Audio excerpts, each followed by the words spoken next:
One World Survival, and this is going to be on your garden for survival.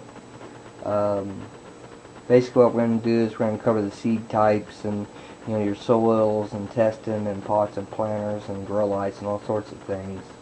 Um, Hopefully, I can give you guys a little bit of tips and stuff for what I'm doing. Maybe it'll apply for you, maybe it won't. Maybe you got a better idea. So, anyways, the seeds you're going to want to get, it's going to be an heirloom or an open pollinated seed.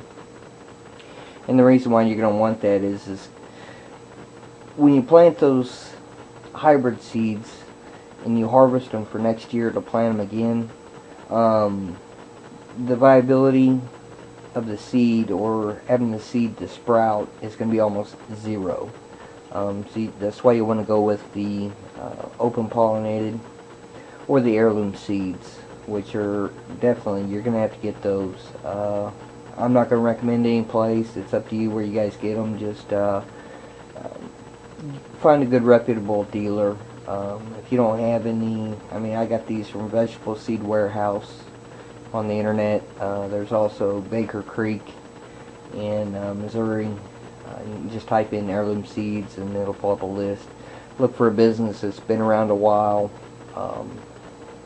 That'd probably be the only things I can tell you to do. So, anyways, basically, whatever seed you guys want to get, it's up to you. I mean, I bought a whole bunch of seeds. I got small packets. I didn't get the really big packets. I've got a variety of things that I like to eat, which is what I've went with. Some of the things you're going to want to watch out for when you're getting your seeds, especially on corn. You only want to have one type of corn that you're going to want to grow. You don't want to grow multiple types of corn. This here is Golden Bantam corn. If I was to grow this corn and also grow, say, a popping corn or a different type of corn, because the corn is actually pollinated mostly by the wind, you're getting corn pollen flying all over the place. And if it gets into it mixes with the popping corn, then that's going to change the seed type on that cob that you're going to have for the next year's corn. If you have corn growing around in your area, I don't know what to tell you there. You just maybe try and find out what type it is and try and stick with that type of corn that they're growing in that area. For me, it works out. You're talking almost a quarter mile to a half mile away is where you want to be from another corn crop. Also, you might see what your neighbors are growing, if they're growing anything in their gardens or whatnot. For the corn, find out what kind of corn they've got going in there, so you don't have all this cross-pollination and stuff like that. So, as I said, I got a variety of things. The best place to get information on the seeds that you're wanting to get and grow, as far as everything that you want to do, is if you get on the internet, type in to your search engine, the very first thing you want to put in there is University Extension, and then the seed type that you want to grow. Like if you do University Extension and then type in Golden Bantam corn, it'll pull up information from the school, and that's where you're going to want to get your information. I mean, like here's University Extension on blueberries, and it tells you a lot of information. I mean, varieties, planting, watering, site selection, soil prep, I mean all sorts of stuff, fertilizing, pruning, control weeds, stuff to look for. And you want to do research on this stuff as much as possible so that you get a good start on your corn growing and all your other vegetables and stuff like that, fruits and trees. I'm running a whole bunch of different types. I mean, you can see all these seed types here, from celeries to watermelons to cucumbers, lettuces. Each one has its own requirements as far as sun, shade, watering, when to water, when not to water. Watermelons, I know you don't want to water those when they're getting ready to harvest the melons, because the melons are turned not quite as sweet. They'll be more watery. And if you want a really sweet watermelon, you want to cut off the water source for it so that the sugars start to build up in the melon. Lettuces are almost the same way. Uh, some things grow when it's colder, like spring, fall. Like having lettuce in the summertime is not a good idea because the sugars don't develop in the lettuce very well, so you don't have very good tasting lettuce. So anyways, like I said, get on the internet, find out what you want to grow, find your seed types, look it up on the extension office, read up all that information. Since we're here now for my area, I'm planting. And another thing you can do to get ahead of planting, if it's not quite ready for your area, if you're farther up north or something like that, and you still got freezes and frosts, you can go out and start this in your house. And basically what I did is I've got these peat pots, and this is $1 for 12. I mean, I got 12 of these little peat moss pot things that are 12 of them for $1. I mean, that's pretty dang cheap. And then the other thing you can do is your soil type, which the soils I'm using is a garden variety soil, which I'll show you here. It's a garden soil. It's got a fruit, vegetable, flower, herb blend with a plant food. I don't care what you guys get, just something that you're going to get a good start on your fruit and vegetables. And then the other thing is going to be your soil test. You want to get you a good soil test kit. It doesn't matter to me what you guys get. I'm not recommending anything over another. Other than these, you're going to want to get something that you can actually use as a powder tester. And this is, of course, a rapid test. The main things you're going to want is going to be the nitrogen and the phosphorus. If you're doing with things like blueberries or something that needs an acidic soil, then you're going to want to have the pH test kit with that. So, moving on. And on these pots, kind of why I really like these pots is I do so much, I plant so many different seeds at one time that if I don't label what I've got, then I forget what's in there. So what I like to do is I like to take one of these pots and then I take a Sharpie marker and I'll write on here cauliflower. So I know what I've got in this pot.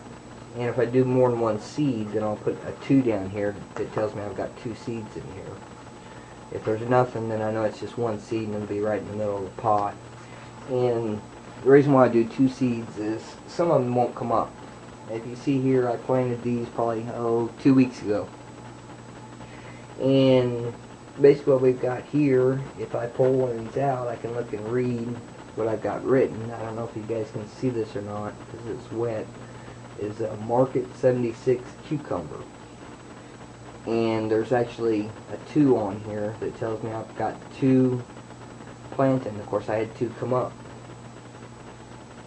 And if you look at this one here, this is going to be a super baby melon. And there's a 2 on this one. So there should be 2 melons here, but I only had 1 come up, which is fine. I should have another cucumber. I think this is it. SMR 58 cucumber. Now, to prevent the crossing of my cucumbers, I'll put them a ways away from each other, and that'll keep those 2 from crossing and come up with a hybridized cucumber that I don't want. I want to keep these pure as I can. So you just got to watch what you plant and where you plant it. I did those inside. One of the things I did, if you're going to do this inside growing, is you're going to want to get you an actual light for this stuff. And I got this from Hydro Farm.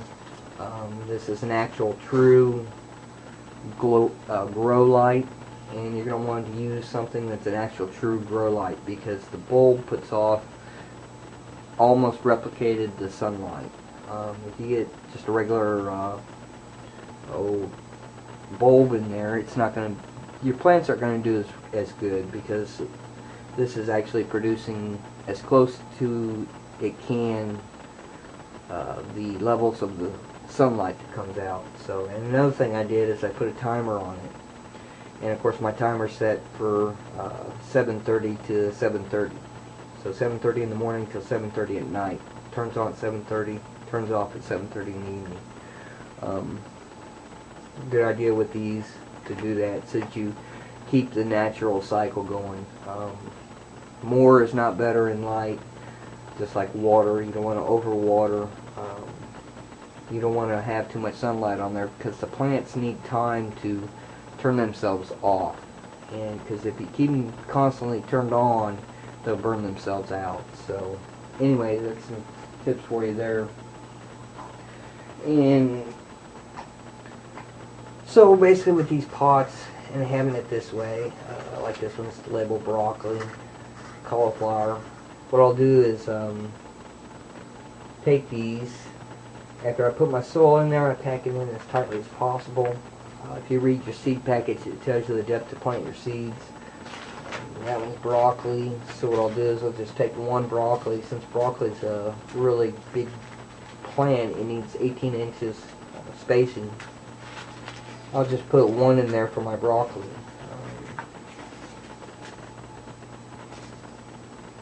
And there's many different types of heirloom seeds out there, varieties of broccoli. It's whatever you like is what you want to get. Same way with a lot of these. You're going to see a lot of tomatoes, a lot of different tomatoes, a lot of different things. So just find what you like and enjoy. Then you just want to put those in the ground for you. This is all part of getting ready for when things go really bad. I know the way the money's going and the grocery stores are just starting to charge really a lot of money just for fruits and vegetables. And doing this stuff is nothing but time. It's a little bit of money, but it's mostly time. And it's just going to go a long ways where even if everything goes horribly bad and you can't do anything other than just mill around all day long, you might as well just have a garden and get some food growing and you can feed yourself. You can live more off of plants than you can off eating animals. You can actually starve by just eating meat all the time. There's been cases up in Alaska where people get stranded somewhere and that's all they eat is meat. And they end up dying of starvation. Even though they have a full stomach, they die of starvation. You need all the other vitamins and minerals that plants provide, which is why you really want to get started on your garden for survival. And then those that live inside, what you can do is I've got this little potter here, and you can use 5-gallon containers or whatever you want. And I've got like strawberries, So in this planter with my strawberries, I've got, I can do a lot of different things with it, and I can take it inside or I can take it outside and grow outside. So if I'm going to have, it's about maybe, 18 inches tall, and it holds almost a full bag of soil. First thing I put in here was topsoil, and then I filled it up with the gardening soil to give it some additional plant food and stuff like that. So the thing with these is when they start to run their little runners out, the runners, as long as they stay attached, will start growing. And if I wanted to, down the road, I can, off to the side somewhere where the runner stops, I can put a pot there, and I could get it to start rooting in that pot, and then move the pot somewhere else. And after I cut the vine, or cut the runner off, and it'll start growing. It basically, the plant just cloned itself. So strawberries would be a good thing. I can take them inside, or I can grow them inside under the grow light. And there's a couple holes that you want to go ahead and pop in the bottom of these.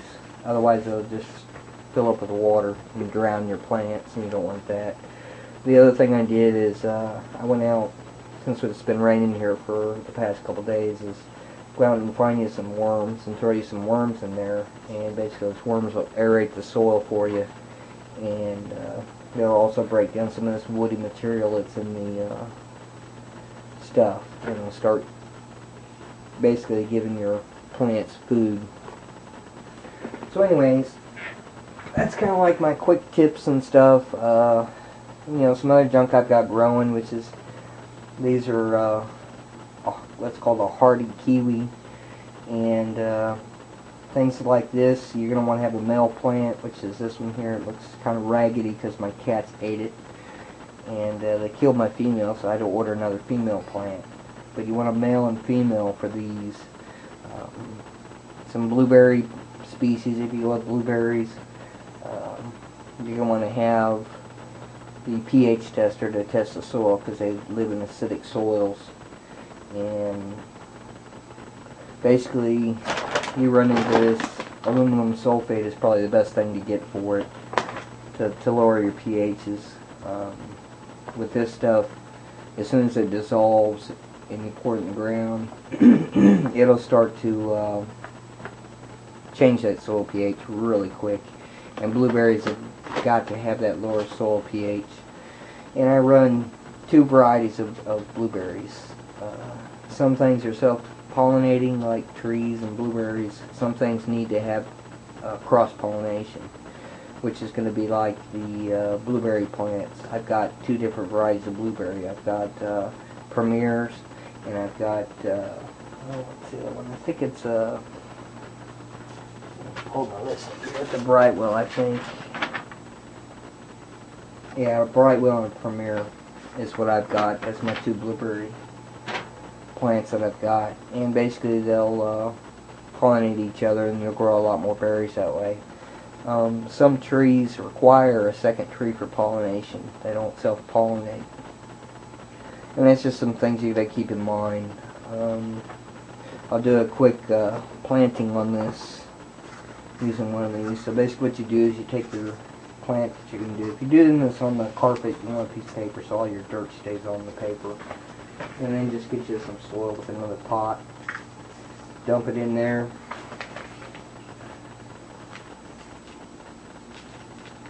Usually I do two, but for these I just do one.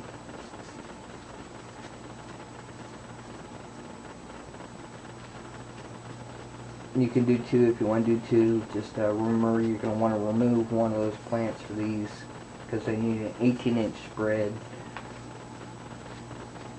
And it'll tell you on the packet how far to go down. So since we're doing broccoli, just take your broccoli out. And this one tells you, space 1 to 2 feet apart and about 1/4 inch of soil.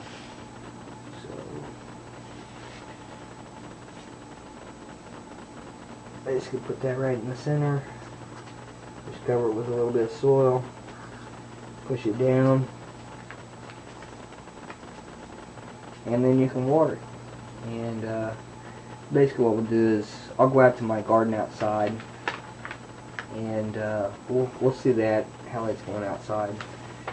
The thing I like with these things is I know when I have a plant coming out of here, it's not a weed.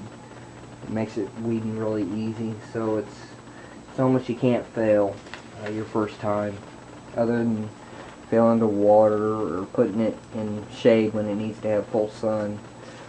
The things that need full sun is going to be like your lettuces, your radishes. Don't need full sun, they actually need shade. Tomatoes need full sun, your watermelons, cantaloupe. Some of that stuff you just get on the internet and you can read it from those university extension offices. They'll tell you what they need for sure. Cucumbers, cantaloupe need full sun. Basically any sort of fruiting plant needs full sun. And then your leafy plants mainly need partial shade. So anyways, I hope that helps you guys out on getting your gardens ready, and we'll see you on the next video.